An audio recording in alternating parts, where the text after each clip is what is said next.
please welcome the CEO of citizenM, Klaas van Lookeren, Campagne, in conversation with Skift Senior Travel Tech Editor, Sean O'Neill. Hello, Klaas. Thank you so much for joining us for this event today. I'm looking forward to this conversation. Hello, Sean. Thank you for being in the show. It's great to be there. It was back in 2008 that your team first opened a citizenM hotel. And in the past few years, you've been growing vigorously. In 2023, you expect to have 36 hotels with about 8,500 rooms worldwide.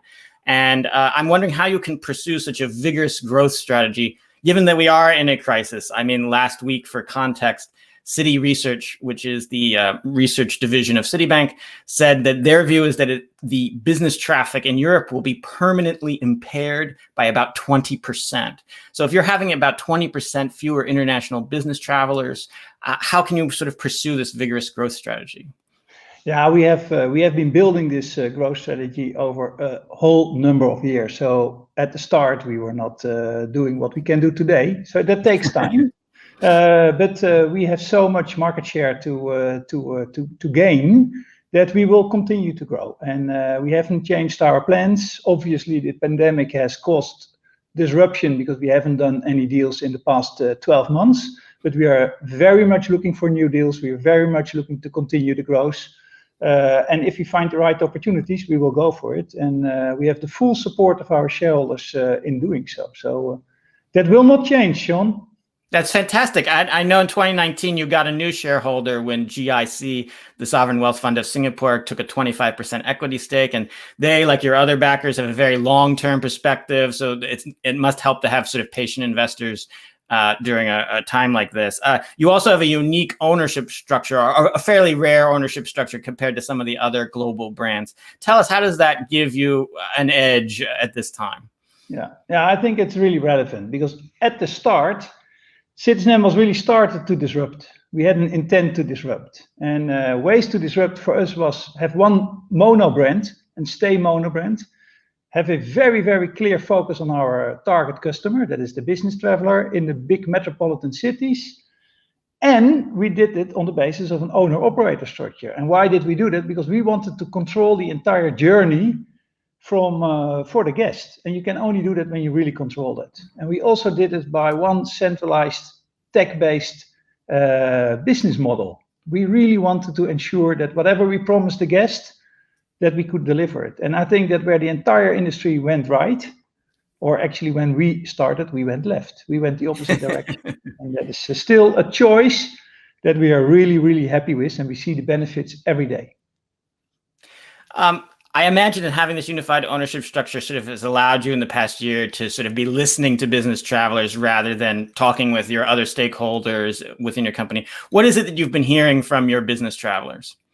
Yeah, I think that we spent only a really short amount of time with our shareholders and stakeholders, and we were all aligned. And that really allowed us to focus on what is there. And we really set ourselves the challenge, okay, let's come out stronger, better for our guests. Because I've seen so many crises before where you actually end up having a lesser product from a company that you know. For instance, an airline, you always end up losing as a guest and as a customer. And we said, let's do the opposite. And I think it's pretty safe to say that we did. And our shareholders were immediately in favor of doing that. And I think we did. We launched an app. We went contactless. We really discussed and listened to a lot of our customers. And they were really happy that we connected to them because they were sad not to travel. And they were really happy that we were absolutely taking the time to listen to them to see if we could improve our product. And we did that. So you sort of sent out surveys and things to some of your guests, even when they're not traveling, in order to stay in touch with them. Is that what you mean? Yeah, but also live conversations. So we really had live conversations with our most loyal guests, so the individuals, but also our big corporate guests. So we went to the corporate travel managers and said, okay, what do you want? We are thinking of changing this. What's your view on that? What do you find important? And and I think that was a really good strategy. If you know your customer and you have such a focus, you can really deliver on that. Well, I talked earlier today at this event with an executive from Hilton, and Hilton talked about their technology strategy in particular, but they have also been developing soft brands. And just looking at the larger universe, since 2008, a lot of other hotel companies have seen citizenMs having success and targeting this particular demographic. We've seen like about a half dozen other soft brands come out that sort of are targeting these people who are very comfortable hopscotching between European capitals. They have mobile apps. They have, they're trying to have a design aesthetic. So how do you stay one step ahead of the competition? I think that our tech architecture, so the main proprietary systems that allow us to have real-time data from any system, whether it's door locks, televisions, so all in-room equipment, but also from the entire journey, to use that data in the advantage of the guest, actually. And I think that is something other hotel chains don't have chain-wide. They cannot execute if they have an idea. A guest wants something, they put it live, chain-wide, they can't do that. And that's partly because of your ownership structure and partly because of the technology investment. Is that right? Or I think it's a combination. If you're a long investor and you have a horizon that is way beyond the typical private equity cycle, you can make investments that have a return that is longer. And I'm not saying that our returns are longer because our returns are shorter, but it actually allows an easy discussion with shareholders to make those investments. So we have implemented so many of those technology improvements in the past 12 months, and it was an easy discussion. That's great. Last year, Skift, every year we put out these Ideas Awards for design and innovation, and we have given citizenM last year an award for your mobile app that you mentioned a moment ago for a lot of its contactless functionality. So besides that, since our Skift audience already knows about that, you've mentioned some of the back of the scenes technology that you've invested. What's another example of tech that you're particularly proud of that gives you an edge at citizenM? I think it's everything that is customer facing, and we will continue to improve that because it's the app that is just let's say the foundation and the way to communicate to our loyal guests, and we are doing that, and we see that we launched it only a couple of months ago. And now we already see that almost 50% of our guests have the app. That's huge. That is huge. And now it is for us relevant to keep ahead of the game, to constantly push relevant content. And well, that's very interesting. Sorry, go ahead. No, yeah. If you talk about competition, I always say inside, how often can you change the design? How often can you afford to change a chair? You can't. It's impossible. And I don't believe that long-term you will have a competitive advantage on design. Everybody can hire a good architect. Everybody can buy expensive furniture. But so the difference will be if you push more digital content and stories. And that's what we are doing. So we launched the app, but we recently also launched that if you're in our lobby where we have really beautiful art, that as a guest, you can check on the app and get the story behind that art. So really cool. why did citizenM buy that art? Why did the artist made it? So I think it's true that is absolutely unique. And the same we want to do on, we have so many guests that are frequently visiting the same hotels. People that jump on a plane every morning, let's say from San Francisco to Seattle, and they see the same ambassadors. Wouldn't it be great if you know a little bit more on that specific ambassador? That's what we do, and that's all through that app. So the app is for us just a channel to have a very easy, frictionless communication with our guests and loyal guests. And of course, you can continue to improve and keep feeding relevant information to that. And I think that will set us apart. And that's definitely the story. We want to give more beautiful stories on art, on design philosophy, on ambassador stories to that app.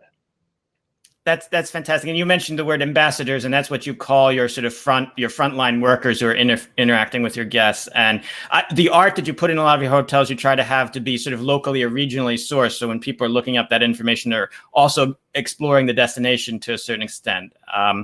I want to talk a little bit about the remote working and co-working trend. Because when Skift put on an event in spring of 2019 in London, and our team stayed at the Tower Bank citizenM property, a beautiful property there. We had the event somewhere else, but we noticed it in the lobby. there were a lot of people working in the lobby who were not guests at the hotel. They were sort of freelancers coming in from the local area. How has your view on the lobby traffic evolved since 2019 or so? I think that we have been seeing that already for a very long time. And again, we are a lifestyle boutique chain, where a lot of the lifestyle boutique chains are always focused on F&B and more the evening party scene. We, again, deliberately went the other direction. We say we are a business-oriented hotel chain, and you need to make a connection to the local community. Every hotel chain does that. But it's always quite complex because you want to actually deliver to the same target audience, whether they are local or international, it should be the same. And many of those lifestyle chains, they have different scenes that they cater to at night than your guest. And we didn't want that, full stop. So we have been really focusing on making our lobbies attractive to the working nomads, and that those are the locals. And actually that mixes very well with your guest and also with the rhythm, because in the rhythm of most of your business guests, they leave in the morning, they come back in the afternoon. And a lobby, even if you have the best furniture and the best design and the best styling, if it's empty, it's not fun. So you need to make them lively. And that's really how we try to select locations as well, that there is a local community that can use it. And your example, so thank you for using our hotel, is exactly how we meant it to be. Is we want to cater to that situation. And how the future is going to look like, I think no one really knows. I think everybody starts to realize that working from home or working from anywhere has absolutely disadvantages, because you start to miss the social fabric of any culture, and people just need that. So I think that we will go back more often to offices than we think. But we have seen it is possible. This is possible. You can have all online events. It's all possible. So that part will also be there. And therefore, you will have working nomads that don't want to work from home and are looking for another place, and we want to cater for that. So that makes sense. That makes sense. And you and the management team there have previously invested in Spaces, which is a co-working space. So before the pandemic, you already saw the tremendous potential in this segment. One thing I want to make sure we get to before we go is about the subscription model, because Skift has really aggressively covered how the subscription model is becoming more common with many travel businesses. You launched 2 subscription products last year. Well, how's it going with those? Yeah, it's very exciting, because we ran a test, and the test went actually so well that we are really launching it now, our first product. And I think it's good to understand the background of it. We have been, since inception, discussing how shall we go about loyalty. And actually we want to be there for recognition. That was what we were gunning for. And again, subscription is not so much we want to change for the sake of changing and want to go subscription because it's hip and happening in the world. No, we really wanted to be there for the long term with our guests. So I don't want to have a transactional relationship. I want a much longer relationship. So again, part of the feedback and from the individuals and the corporate was that they were really, really excited about the subscription. And we asked them also, what do you then want? Is it sleep, so only a sleeping subscription, or a working subscription, because we have them both? And they actually wanted to mix. So for us, that is actually the confirmation of what we were trying to do, is to be relevant for the local corporate business community and the international traveling. And this is the exact same feedback. So we will come out with various subscriptions. And it will be also a mix between, hey, I buy a subscription, so many room nights or discounts on room nights, but also working passes. And so that helps on both sides. Your customers like having the consistency of understanding what budget may be, and then you internally, you get some sort of visibility into the pattern, more data to understand your guests, it sounds like.